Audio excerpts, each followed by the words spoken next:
Il est fort probable que vous me répondiez non à ces deux questions.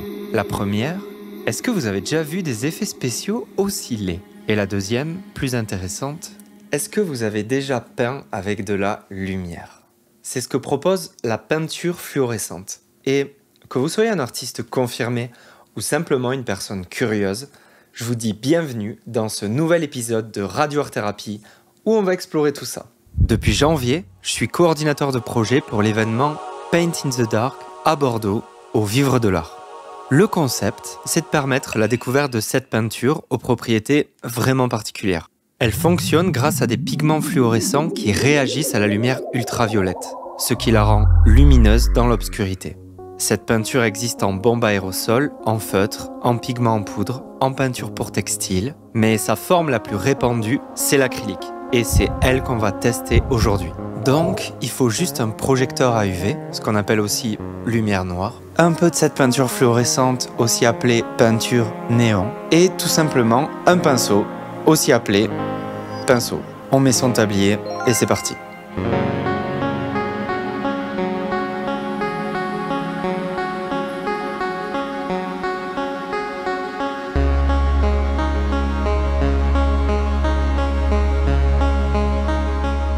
C'est une peinture qui est pas si connue, alors qu'elle peut être très intéressante dans une démarche créative, parce qu'elle permet d'obtenir rapidement et avec un minimum de technique, un résultat très esthétique.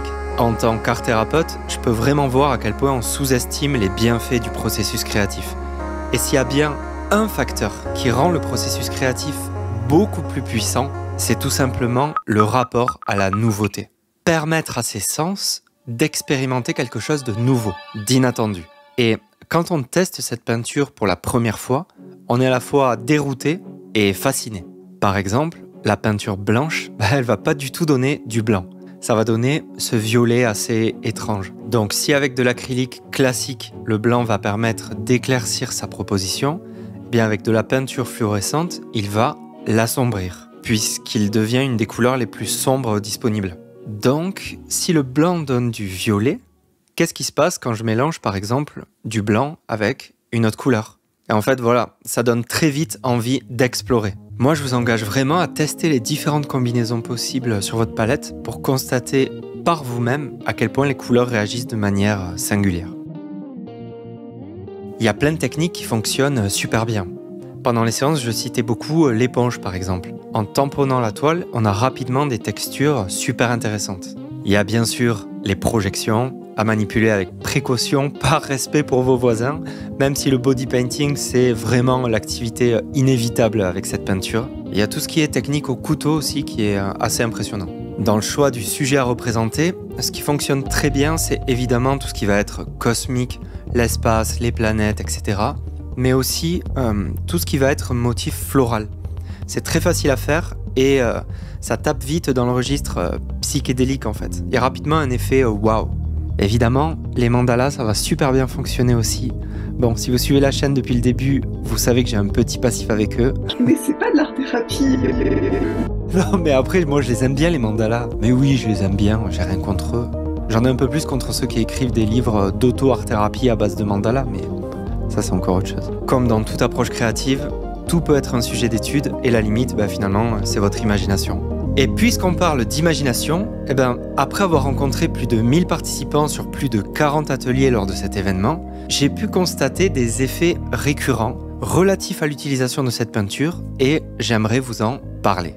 Considérez ça comme une tentative de conceptualiser l'intérêt de la peinture fluorescente en art-thérapie. Et honnêtement, c'est encore plus intéressant que ce que j'aurais cru. Déjà, la vibrance des couleurs. Le fait que le contraste entre la couleur la plus sombre et la couleur la plus lumineuse soit aussi marqué, ça ouvre à une plus grande expressivité émotionnelle. On sait déjà la capacité des couleurs à symboliser nos émotions. Mais là, on a l'impression de pouvoir aller d'un extrême à l'autre du spectre avec une grande facilité. On peut vraiment créer des effets de clair-obscur, mais abusés, avec des zones éblouissantes et des zones d'un noir parfait. C'est comme si la palette émotionnelle était augmentée. Ensuite, je voulais parler de l'environnement. Pour que la peinture s'illumine, il faut être dans le noir.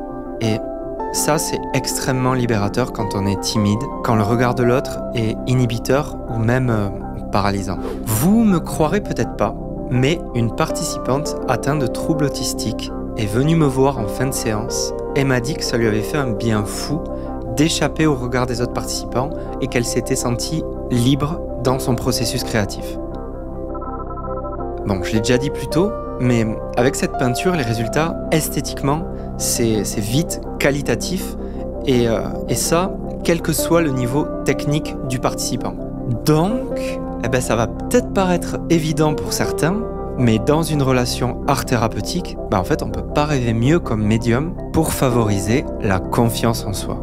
Un autre point important, vous l'aurez compris, on a une peinture qui s'appréhende différemment, donc qui va procurer le plaisir de la découverte et qui est très stimulante pour les sens. Les yeux sont instinctivement attirés par la lumière, puisqu'elle stimule la production d'hormones liées au bien-être.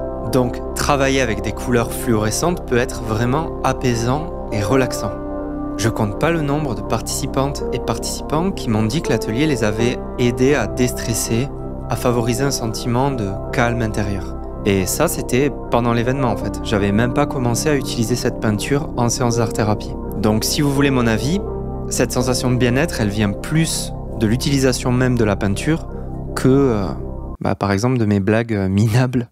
Et pour finir, ça vaut pour la dimension art-thérapeutique, mais aussi tout simplement pour la dimension sociale. C'est un vrai temps de découverte qui est très stimulant à vivre en groupe. C'est juste hyper agréable en fait de découvrir cette peinture avec ses proches. Qu'on mette en place le setup chez soi ou à l'extérieur, en fait, on se surprend vite à observer les productions artistiques des autres, à faire un petit tour de la pièce, à poser des questions. Comment t'as fait ci? Pourquoi t'as fait ça comme ça? Est-ce qu'il y a une part symbolique? Est-ce que la peinture elle part à la machine? Mais pourquoi t'as peint une grosse bite sur le mur? Mais c'est pas une bite, c'est un éléphant avec des gros yeux. Ah, mais je vous avais prévenu, mes blagues sont minables. Comptez entre 20 et 30 € pour un kit de peinture basique et entre 20 et 60 pour un néon UV. Évidemment, ça peut varier en fonction de la taille de la pièce et du niveau d'intensité que vous souhaitez.